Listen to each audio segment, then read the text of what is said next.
Jennifer, thank you for coming in. What brings you in today? Well, I'm really happy to be here because I want to get to the bottom of why I've been procrastinating getting started on my healthy eating diet. And I don't even want to call it a diet. It's just I need to eliminate some of the bad things that I've been doing and try to get to a healthier weight. And I'm exercising, which is really good. I'm doing Pilates and I'm loving it, and I'm feeling proud of myself for doing it. Um, I do it twice a week, and I'd like to, in addition to getting the food under control, I would like to add some more exercise to my routine, such as I have a stationary recumbent bike, and I love that. So I'd like to add that to my routine. And um, also, I got this thing on Home Shopping, and it's a DVD and this bar with like stretchy things attached to it, and it's awesome, and I love it. And it's like Pilates; it's core work, and it feels really good.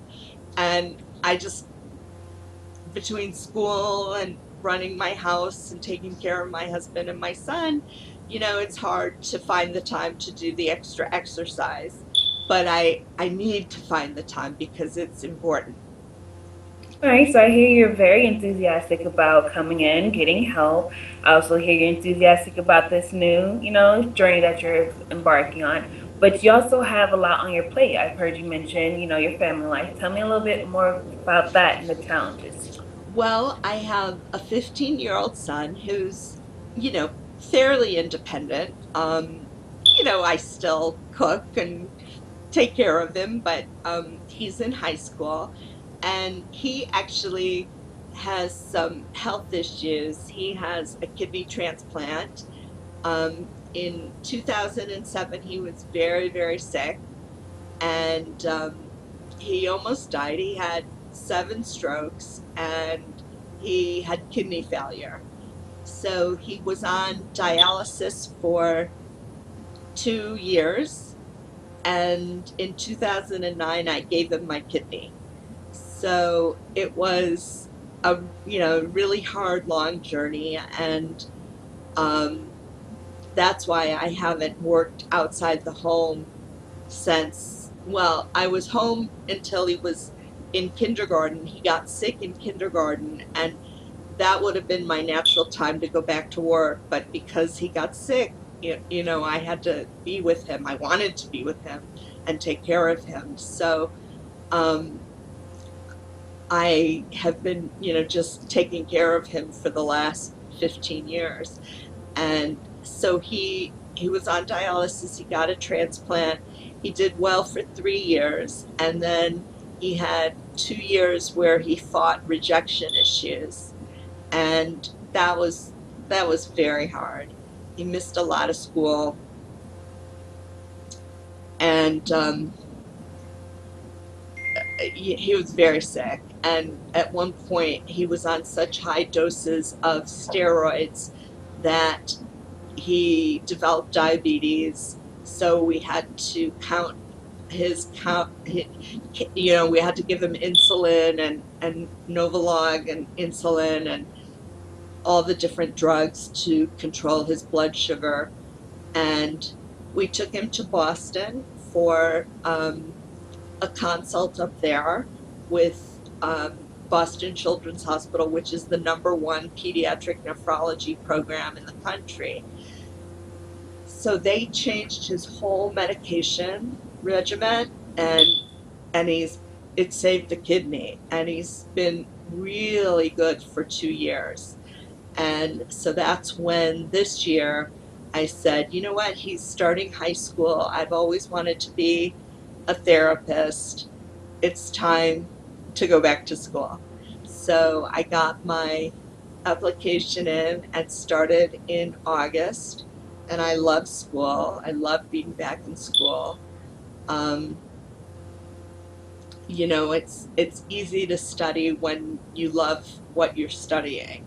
So I enjoy it, and and fortunately, my schedule is such that I don't feel time pressure. So I'm really, really fortunate because, I need to be available for my son and cook dinner and take care of the house, but I'm able to do the school work, and I'm only taking two courses. So it's manageable. Um, but it's it's difficult sometimes because um,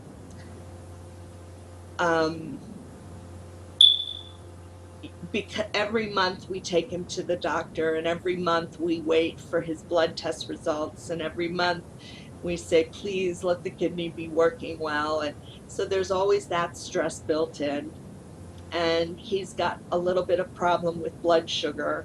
So that's an issue. We have to take his blood sugar a couple times a day, and we have to watch his blood pressure.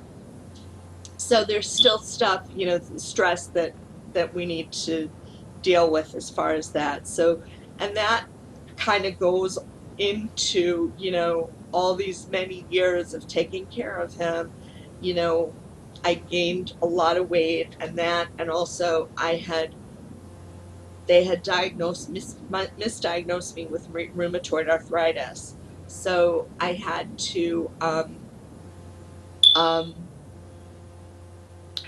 was on prednisone steroids for 6 7 years, and that put a lot of weight on me, plus the stress of having a sick child. So now life is good. I'm in school. My son is doing well. He's an honor student. My husband's great, and he's doing great. We're all doing really well, but I can't seem to get the food component under control, and it's hard. All right, I see that you've dealt with a lot of challenges in life, between everything going on between your son, your husband and everything, your misdiagnosis. But I sense a level of enthusiasm. I sense appreciation and gratefulness. Yes, there's been times where it's been overwhelming, tiring, but the fact that you're able to look at everything you've been through and still find the positive out of it, it's really encouraging. You mentioned food. Can you talk more about your challenges with food? Yeah. Today, for instance, I we went to lunch, and I don't eat red meat, and at least I didn't until today, where I had a hamburger and onion rings. And I know why I did this, because my husband's mother, who I'm very close to, is very, very sick with stage 4 lung cancer. And they took her by ambulance to the hospital today in New Jersey. They had to wait until the driveway was dug out from the snowstorm. But once the driveway was dug out, they took her to the emergency room because she's not doing well. So instead of, doing a healthy thing and maybe going for, doing some exercise to get my fear and sadness out, I ate a hamburger and onion rings. I'm getting the sense that you sound disappointed that you chose to eat the red meat. I am. Yeah, I'm kicking myself. I don't know what I was thinking. Oh, I do know what I was thinking. I was just didn't care. I just didn't care. I just thought, this is bad. I'm nervous for my mother-in-law. I really love her, and I I don't want her to die, and I think she's dying. And so it's tough. It's tough. So all of that plays a role in my emotional eating, and I'm going to try to be good tonight. I'll try not to eat anything fried. I'll stay away from red meat, have some chicken.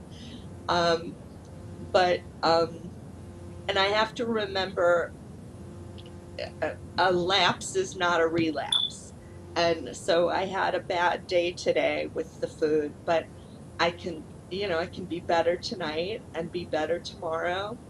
And even just talking about this now gives me encouragement to do the right, healthy thing.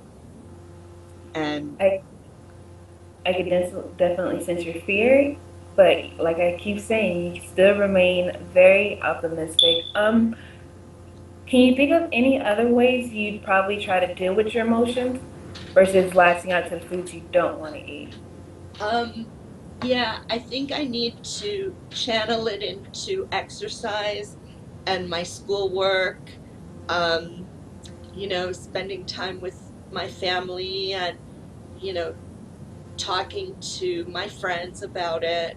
Um, I have a therapist. I only see him when I need him, but maybe it's time to call him tomorrow and tell him I need a little tune up here. Um, but we'll get through this and we'll manage, and we always do. And yes, I mean, we have very, very positive. You're right when you have reflected that I'm very positive. We have very, very, very, very positive attitudes in our house, and we're very blessed. My son could have died. He was. They didn't think he'd make it in 2007, and they didn't think his kidney would last this long, and he's doing great. So I think it's important, to remember the good stuff. And so, I don't, I really want to, while I'm in school, I want to get in shape so that I'm not a fat therapist. I don't want people to say, how can I go to her for my life's problems when she's so fat? And, people understand my story when they hear it, and then they understand why I'm heavy. But my clients aren't going to hear that story. So they're not going to realize, wait, there's a whole reason behind her weight. And it's legitimate. They're real reasons. So now I'm off the prednisone. I'm doing Pilates. I'm going to do more exercise too. And I need to look to the positive. Sounds like you just really want to be a positive role model. You mentioned that you do have a lot more time and you're grateful for that. Walk me through what a typical day like is for you so we can figure out where we put in the workout. Okay. Um, so I get up in the morning and I get Jacob ready for school. We're up about 6:45, and he gets ready for school. And if he'll let him, I make him breakfast, but sometimes he just eats something, really fast. But not because I won't cook for him, but just because he won't eat anything. He'll eat something like bagel bites or some crazy thing like that. And I'm like, let me make you pancakes and waffles and whatever. I'll cook eggs, whatever. He hates breakfast food. So, but whatever it is he has, he might have soup. I heat the soup for him. I would do real cooking if he would let me, but he doesn't want it. So then the day will go on, and I'll check my email and I'll do some school stuff in the morning. Um, I have to take care of the house and that kind of thing, but I um, might have to go to the grocery store and, and do things like that. And Jacob comes home from school at 3, and we hang out together. We're very close, and but there's definitely time in there for a good 40-minute workout. 40 minutes on, even if I could do 20 minutes on the recumbent bike, that'd be better than nothing. And there's definitely time in there. You were right to have me give you a breakdown of my day, because there's definitely time in there. even with the schoolwork. And yeah, I can do it. You're right. I can do this. I'm glad you have a sense of, feeling that you can accomplish what you set your mind to. We've talked about your day, but also with exercise comes with healthier choices. What do you have in your house now, or in your fridge now, that would affect the way you diet to attain that goal?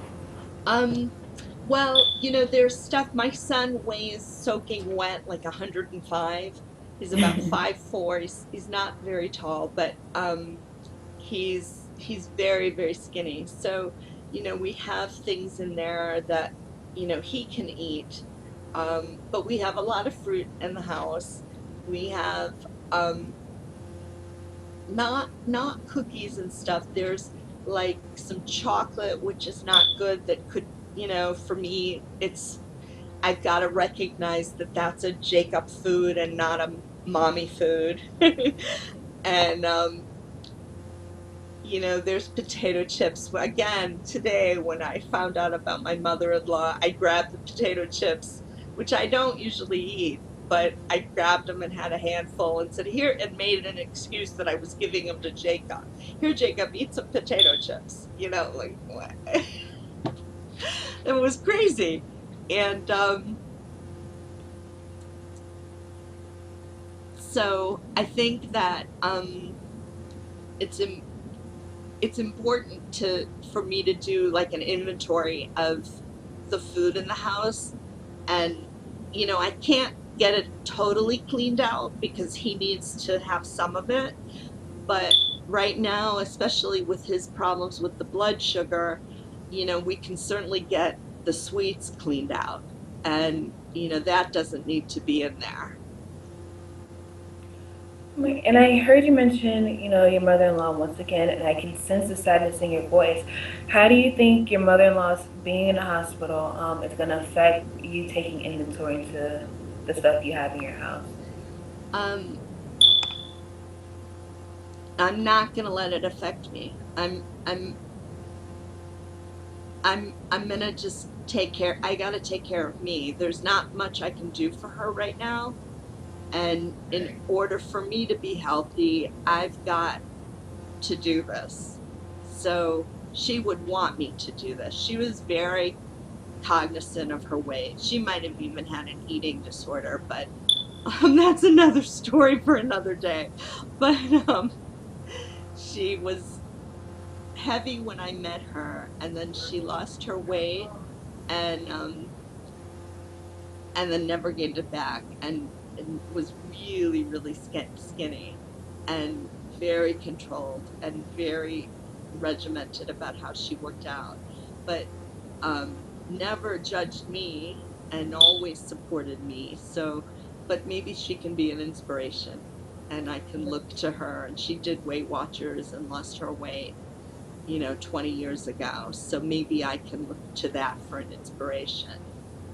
Yes, I appreciate. I like the fact that you're taking responsibility, understanding that you're responsible for the choices you make, but also showing a sense of appreciation and love for your mother-in-law. Yeah, thank you. All right, 1847. Oh my God.